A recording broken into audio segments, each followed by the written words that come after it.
Delivery ಟೈಮಲ್ಲಿ ಒಬ್ಬ ತಾಯಿಯ ರಕ್ತ ಮಗುವಿಗೆ ಎಷ್ಟು ಇಂಪಾರ್ಟೆಂಟ್ ಇರುತ್ತೆ ಅಂತ ಹೇಳಿದ್ರೆ, ನಾವು ಡೆಲಿವರಿ ಆದ ಕೂಡಲೇ ಒಕ್ಕಳ ಬಳ್ಳಿ ಅಂತ ಏನ್ ಹೇಳ್ತೀವಲ್ಲ, ಅದಕ್ಕೆ ನಾವು ಅಂಬಲಿಕಲ್ ಕಾರ್ಡ್ ಅಂತ ಕೂಡ ಕರಿತೀವಿ. ಸೊ ಇದನ್ನ ಡೆಲಿವರಿ ಆದ ಕೂಡಲೇ ನಾವು ಕಟ್ ಮಾಡೋದಿಲ್ಲ.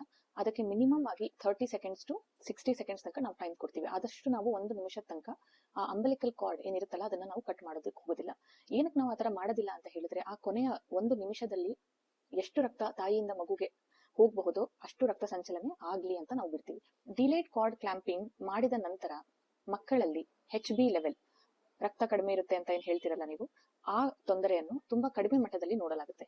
ಎರಡನೇದು ಬಂದ್ಬಿಟ್ಟು ಬ್ಲಡ್ ಎಕ್ಸ್ಟ್ರಾ ಕೊಡೋದ್ರಿಂದ ಮಗು ಇಮ್ಯುನಿಟಿ ಹೆಲ್ಪ್ ಆಗುತ್ತೆ, ಹಾಗೆ ಅವ್ರದ್ದು ಬ್ರೈನ್ ಡೆವಲಪ್ಮೆಂಟ್ ಕೆಪಾಸಿಟಿ ಕೂಡ ಹೈಯರ್ ರೇಟ್ಸ್ ಅಲ್ಲಿ ಇರುತ್ತೆ. ಹೊಟ್ಟೆ ಒಳಗಡೆ ಇನ್ಫೆಕ್ಷನ್ ಆಗೋ ರೇಟ್ ಕೂಡ ಕಡಿಮೆ ನೋಡ್ತೀವಿ. ಈ ಮಕ್ಕಳಲ್ಲಿ ತೂಕ ಬೆಳವಣಿಗೆ ಕೂಡ ತುಂಬಾ ಚೆನ್ನಾಗಿರುತ್ತೆ.